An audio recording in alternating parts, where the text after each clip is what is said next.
Opo. Sa lahat, Tigay, ng pinagdaanan mo na may kinalaman sa pag-ibig, ano ang pinaka-importanteng leksyon na natutunan mo? Sa pag-ibig sa pamilya, pag-ibig sa... Doon na tayo sa pag-ibig sa romantic love. Diyos ko, bigla ko na timing. Masarap umibig. Masarap umibig.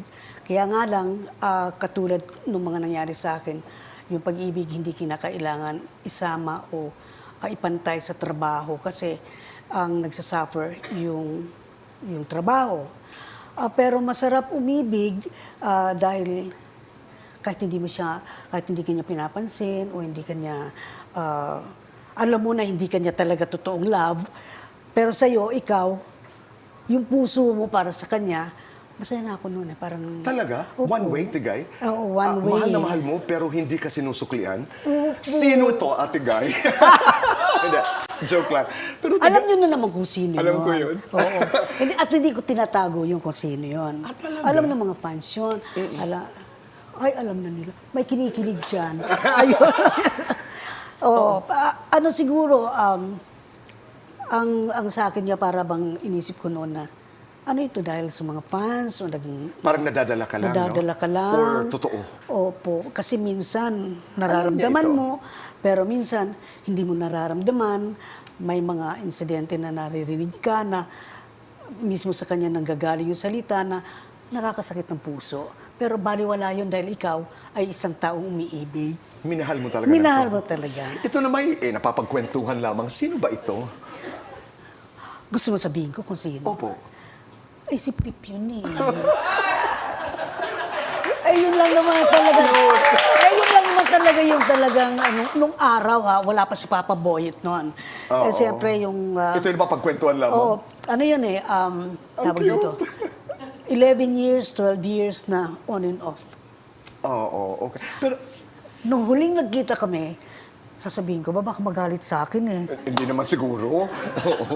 Basta ang alam ko, dadating ang panahon na baka gustuin man ng Diyos, baka kami... Hindi. Pero yun lang ang parang, grabe hanggang ngayon andun pa rin Oo, andun pa rin, nararamdaman pero pa rin. hindi na masyado, pero andun pa rin. Hindi, may kanya-kanya ng pamilya. So, hindi na. Tahimik na, masaya na. Masaya na rin ako ngayon. But you have become friends, no? Opo. Okay. Opo. Pero Tagay, meron ding mga pagkakataon noon na nagbaliw-baliwan ka sa pag-ibig. Sobrang baliw. Sobrang baliw. Andun yung pagka nag-aaway kami, sorry, Pipo pero kwento ko lang kay Kuya Boy Pagka nag-aaway kami, ay, iinom ako noon. Tapos, pupunta ako dun sa bahay niya. Hindi ako papapasukin. Patatahulan ako dun sa aso. Pero hanggang magdamag yun, nandun ako sa labas. Iyak daw ako. Andun ako sa labas. Tapos makikita ko na lang mga fans nagdadatingan. Mabuti na ako nakikita.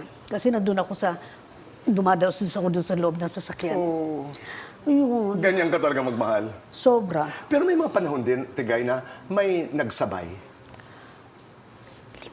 5.